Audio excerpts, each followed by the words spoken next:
CrossfireX has been an enigma ever since its announcement at E3 2019. The first-person shooter is the latest game in Smilegate's Crossfire series and has been receiving bits of new information leading up to its release for Xbox One and Xbox Series X and S on February 10th. Let's take a look at some of the things you need to know before buying and just what the heck to expect. Campaign. The main draw of CrossfireX, at least for those who have never heard of the original game, is the campaign.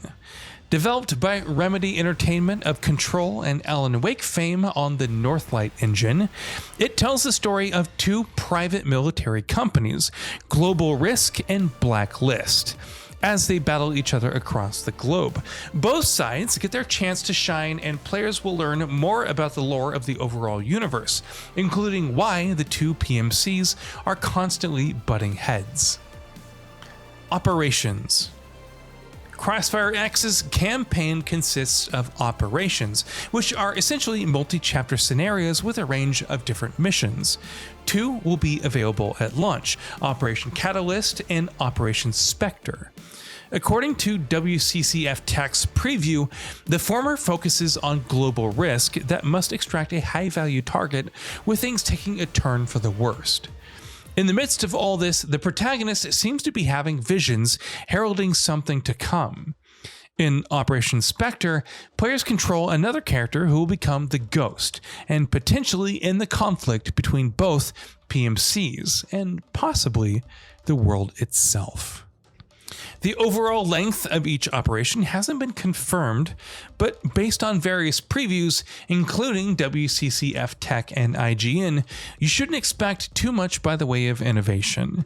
This is very much a linear first-person shooting experience, though there are abilities like slow-mo to help spice things up. Enemy types. According to IGN's preview, there is a decent range of enemy variety to be had. You'll encounter snipers, heavy foes with more armor, shield bearers, and drones on top of the regular foot soldiers. There are boss fights as well, though how many can be expected across the full length of both operations is yet to be confirmed. Difficulty options. Despite only providing two operations at launch, there will be multiple difficulty options: easy, normal, and hard, to provide some replay value for the campaign. From various impressions, it seems that hard will be the ideal challenge for seasoned first-person shooters and action fans. Still, it's nice to have other options to ease other types of players into the game.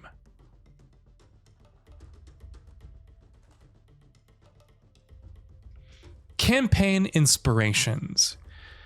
What served as the inspiration for the campaign, though? Surprisingly enough, it was Resident Evil and Metal Gear Solid, according to Remedy Director of Communications, Thomas Puha.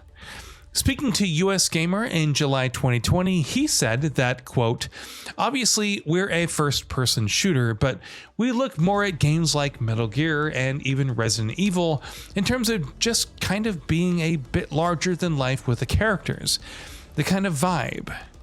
So while you will have two PMCs competing to take each other down, you'll meet a varied cast with archetypes like a headstrong character, a wisecracking character, and a shady general, among others. Multiplayer. For multiplayer fans, especially those familiar with the original, playing an updated, better-looking version of Smilegate's free-to-play shooter is another big reason to jump into CrossfireX. Players select either Blacklist or Global Risk as their team and battle in competitive matches. Guns are modeled realistically, right down to their spray patterns and recoil, while having their own distinct functions, like SMGs having a higher fire rate but lower damage. Based on the recent multiplayer and weapon preview video, weapons like the AK-47, M4A1, and so on are all present and accounted for. And yes, it is all free to play, just like the original game. Multiplayer modes. CrossfireX's multiplayer modes range from objective-based to pure team deathmatch. Classic mode is your standard search and destroy, where the two teams take turns over a series of rounds planning and defending a bomb. Eliminating all enemies or successfully planning or defusing the bomb is the key to winning. Spectre modes allows for all attackers to remain invisible when not moving, though they're only armed with knives. Modern modes offer objectives like point capture, where players must vie for control over two objectives, earning enough points to see the final point opening up. You also have a 30-player mode, where teams fight over 5 control points, and infection mode, which sees a team of survivors trying to hold out against infected players.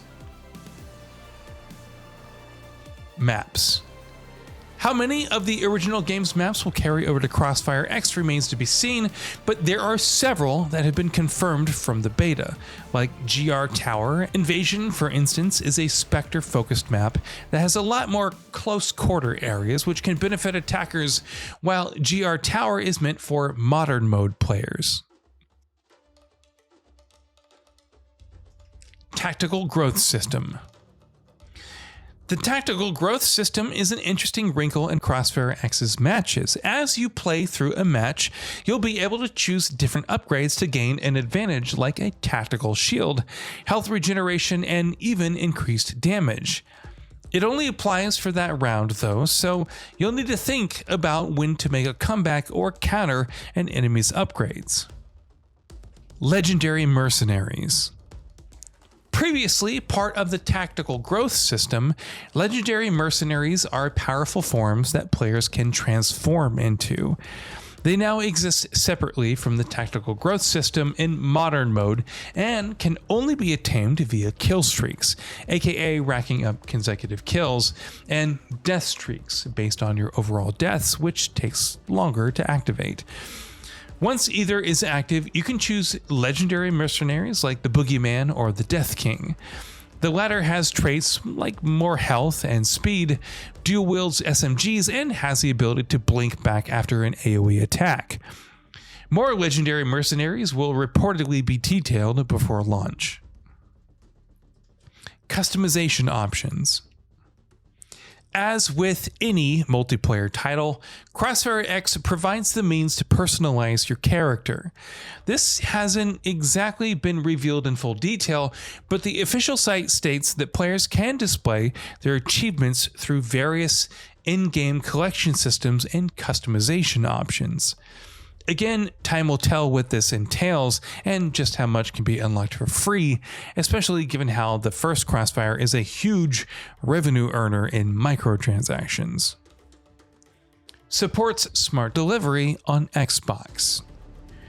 Though neither Remedy or Smilegate have outlined the game's final resolution and frame rate, the beta was billed as running on 4K on Xbox One X as per the Microsoft Store. It wouldn't be surprising to see the Xbox Series X version hit 4K 60 frames per second and possibly offer a 120 FPS option. At least the game supports smart delivery, so you'll only need to buy it once to access it across all Xbox platforms.